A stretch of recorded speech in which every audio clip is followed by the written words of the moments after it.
Hai teman-teman, selamat datang di YouTube channel Stefani Resa dan balik lagi di segmen reshare. Hari ini aku seperti biasa ya, kalau reshare kayak gini aku nggak mau sendirian, butuh teman ngobrol, butuh teman diskusi, butuh teman curhat. Kali ini aku mau ngajakin partner aku untuk berbincang-bincang. Langsung aja deh, aku kenalin ya.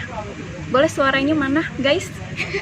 Mas, thank you Esa sudah di-invite buat ngobrol sharing pada senja hari ini. Hari ini kita mau bahas tentang, Jangan serius-serius lah. tapi aku pengennya yang serius nih kali ini nih. Serius tapi santai sih. Semoga ini akan menjadi sesantai mungkin. Siap. Jadi gimana kalau kita bahas tentang self-awareness? Kenapa lu membawa topik self-awareness di podcast kali ini? Ya karena itu tadi ya, aku mau bahas keresahan aku tentang self-awareness ini gitu loh. Oke. Membahas keresahan lu tentang self-awareness.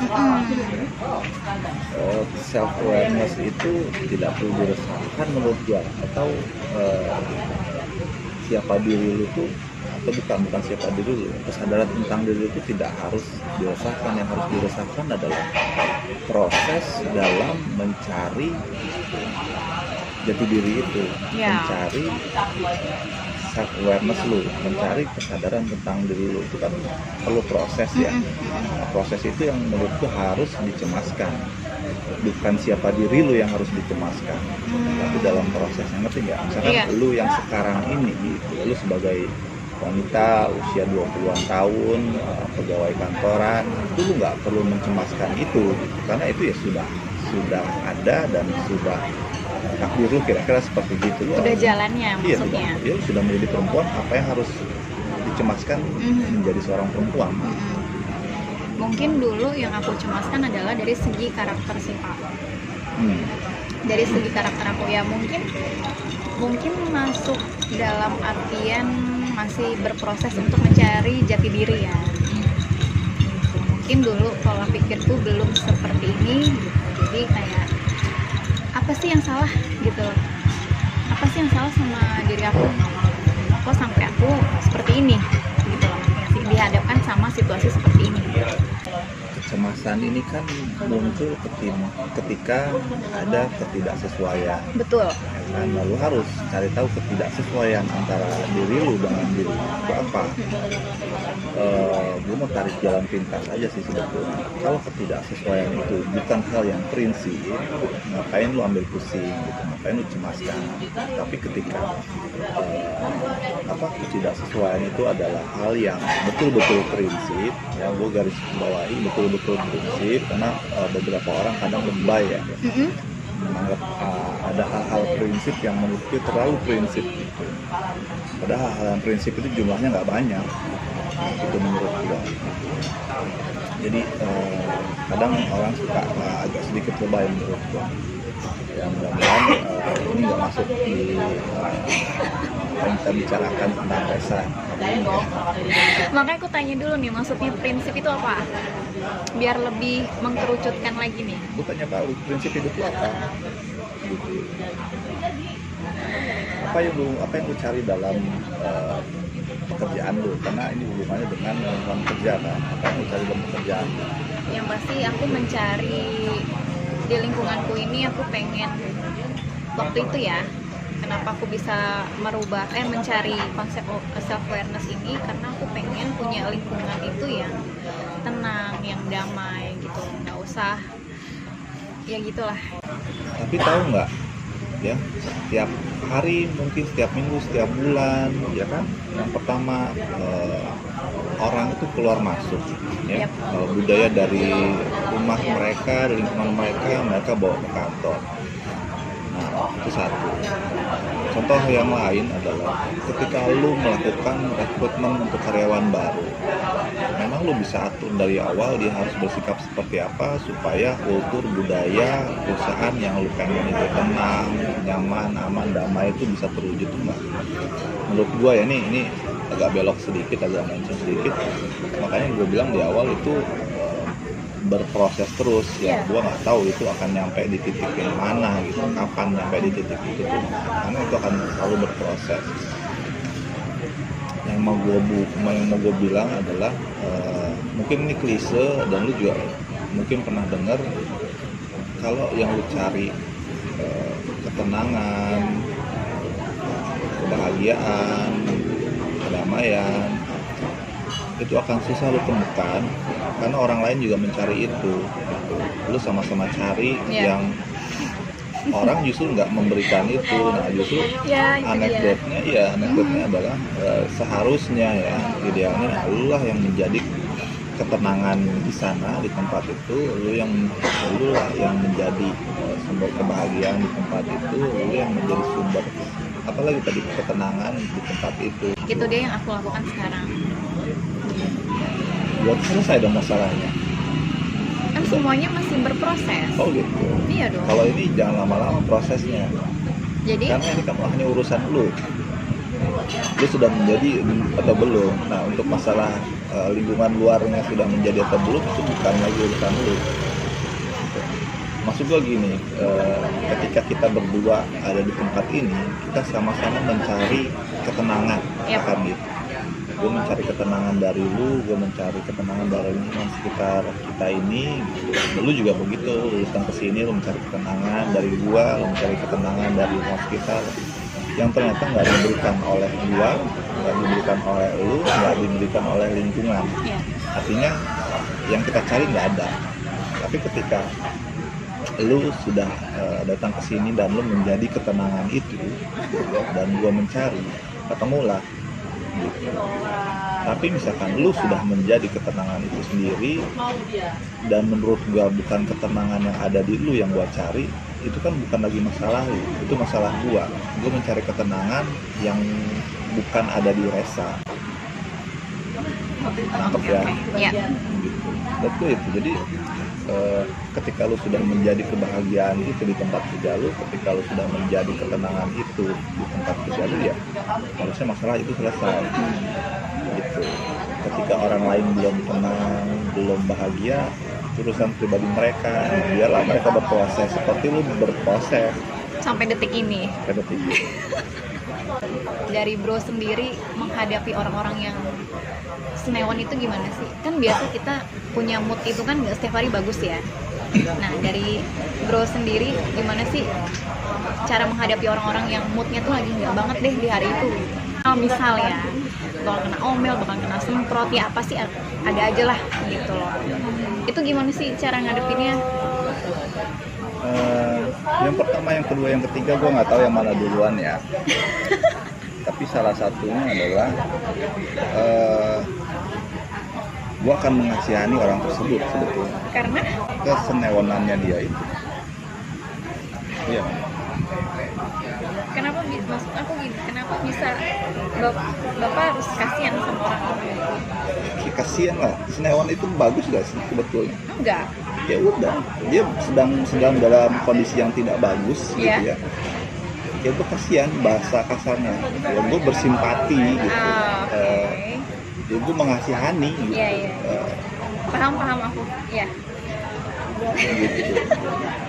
Jadi yang bapak lakukan apa, diem aja atau ikutan ngasih tahu, ikutan nasihatin dia, atau gimana?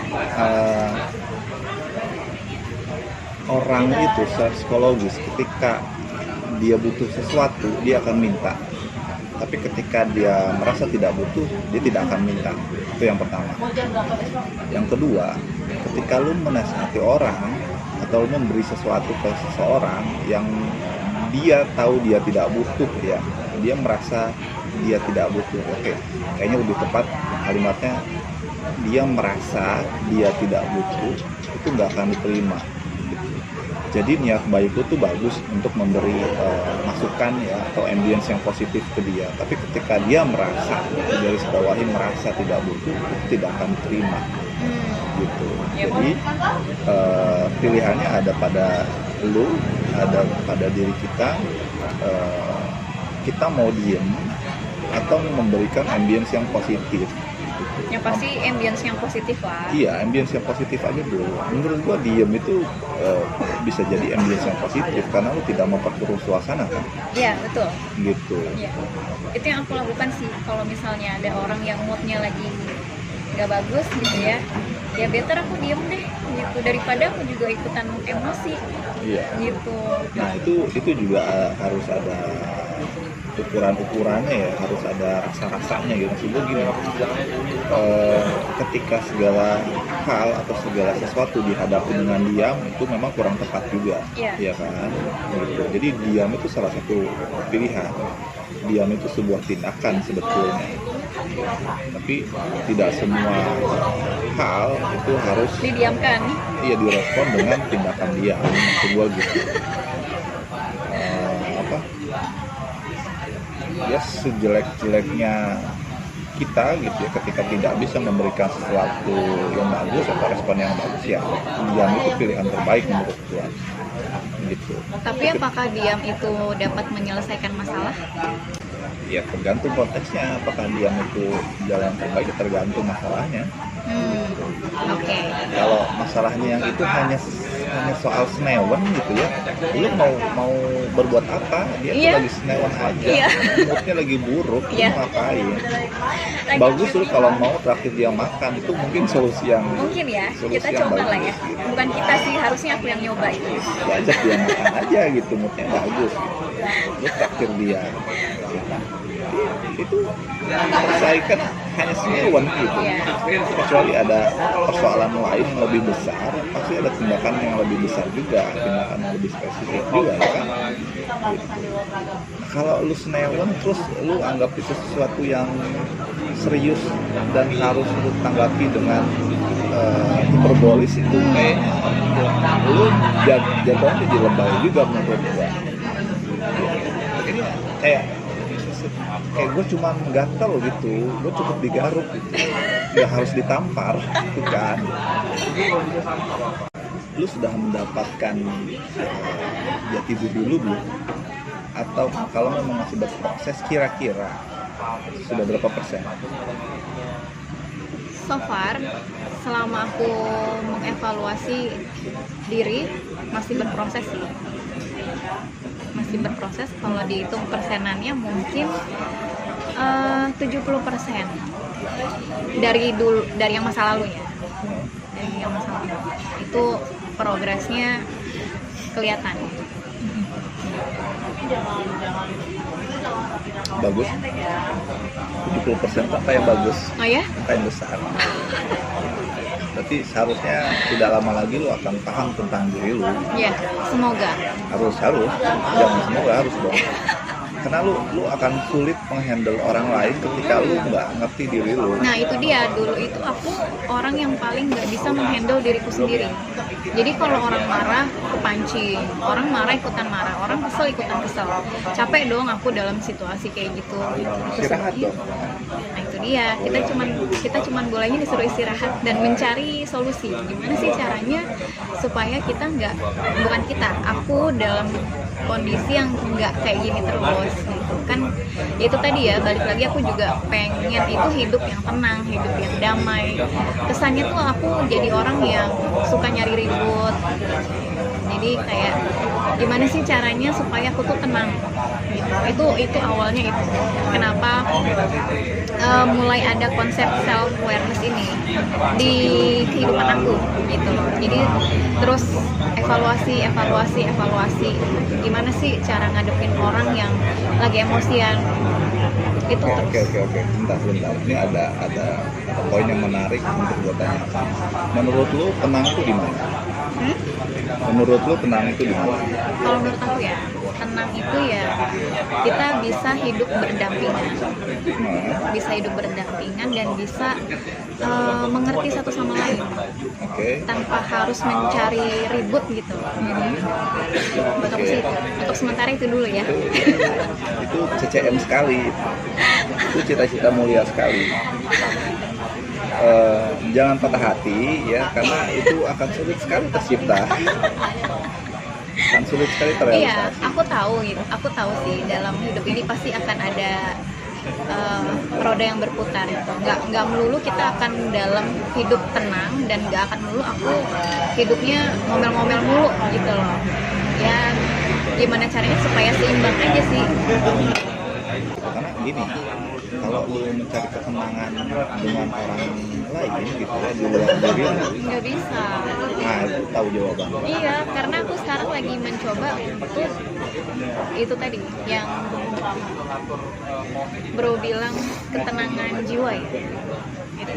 Ya, aku lagi sedang dalam tahap itu, ketenangan jiwa. Jadi lebih ke introspeksi diri sih, bukan ke luar tapi ke dalam. Oke. Gitu. Self-awareness sudah berapa persen, 70%, dan gue rasa itu harusnya cukup bagus, dan mudah-mudahan harus cepat bisa 100% lah maksudnya. Apa bisa 100%? Mudah-mudahan, kan kita harus punya titik tujuan untuk dicapai. Yang gue juga sebetulnya nggak yakin minimal pada diri gue apakah saat ini gue sudah mencapai 100% taraf kesadaran diri itu. Tapi so far gue harus bisa bilang gue sudah punya kesadaran diri atau self awareness. Gue nggak bisa bilang gue belum atau gue tidak punya, karena dalam situasi kondisi gue saat ini gue harus punya, itu diwajibkan, jadi atribut yang wajib ketika gue sudah ada dalam posisi atau kondisi gue saat ini. Self awareness ini sebenarnya penting buat kita, dan memang harus di apa ya, diambil lah istilahnya gitu ya, Penting di apply, diaplikasikan ke dalam kehidupan sehari-hari. iya, harus dikuasai, Ya itu harus dikuasai, dan ya harus diterjemahkan dalam kehidupan sehari-hari. iya. Dan sekarang sih aku masih mencoba untuk bikin stabil aja sih vibrasinya. Ya, Semoga 70% ini memang bisa naik, bukan turun dong. harus naik. Iya. Sebetulnya kalau self awareness itu kan kesadaran dan kaitannya dengan ingatan. Jadi gua rasa kalaupun turun itu dalam artian lu lupa, hilaf, ya kan? Misalkan tadi ada sosok yang memang keturunan darah biru gitu ya, dia ternyata satu hari berperilaku tidak selayaknya orang-orang Darah biru. Nah, itu kan khilaf ya. Iya. Dia lupa gitu. Dia lupa menjaga status dirinya kira-kira gitu. Berarti sebenarnya konsepsi self awareness ini adalah benar-benar dituntut kita untuk sadar 100% dengan apa yang Iya. kita lakukan. Iya. Ketika kita melakukan segala sesuatunya pun harus dengan 100% kesadaran. Iya. Kesadaran diri kita tentang siapa kita. Gitu. Jadi misalkan gue bicara ke lu nih harus dengan kondisi 100% bahwa gue sadar bicara dengan lu, dan gue sadar siapa diri gue, gitu ya. Gue nggak bisa bilang bahwa gue sudah mastering mengenai self awareness. Jadi gue memposisikan diri gue bahwa gue berbicara ini dalam kapasitas apa yang gue tahu gitu. Gue berbicara sama lu ini, diskusi sama lu, konsepnya adalah sharing. Yep. Pemikiran-pemikiran apa yang bisa lu ambil gitu ya, selama menurut lu itu bagus, silahkan disimpan gitu. Ya kan? kurang lebih seperti itu. Iya, iya sih. Aku juga sekarang lagi belajar banget supaya gimana caranya tuh aku sadar dengan apa yang aku lakukan gitu. Kalau misalnya aku lagi pancing gitu, misalnya ya itu tadi balik lagi ada yang lagi senewen gitu ya. Aku harus sadar 100%, aku harus sadar gimana caranya supaya aku nggak kepancing gitu. Maksud gue gini, sebagai bahan gulana, orang yang lagi senewan itu mungkin sekian persen dia tuh lagi lupa siapa dirinya, Iya, kira-kira itu dia. begitu. Itu. Dia Jadi, sedang tidak mengontrol tidak, diri. betul. Belum bisa mengontrol dirinya. Ya lupa untuk mengontrol dirinya. Iya, Gitu. iya. Jadi ketika dia lupa, aku harus inget gitu. Aku harus inget dan aku harus sadar gitu. Jadi ya, balik lagi kayak ya itu dia lagi lupa, sementara kita yang harus bisa sadar untuk menghandle beliau itu. Dalam artian begini, orang yang lagi senewan, perilaku senewan ini kan bukan perilaku yang produktif ya, Iya. bukan perilaku yang menghasilkan sesuatu yang positif sebetulnya. Iya, dan itu kan bisa ngerugiin orang lain dan merugikan kita sendiri sebenarnya. Nah, gimana caranya supaya kerugian itu tidak 100% di diri kita?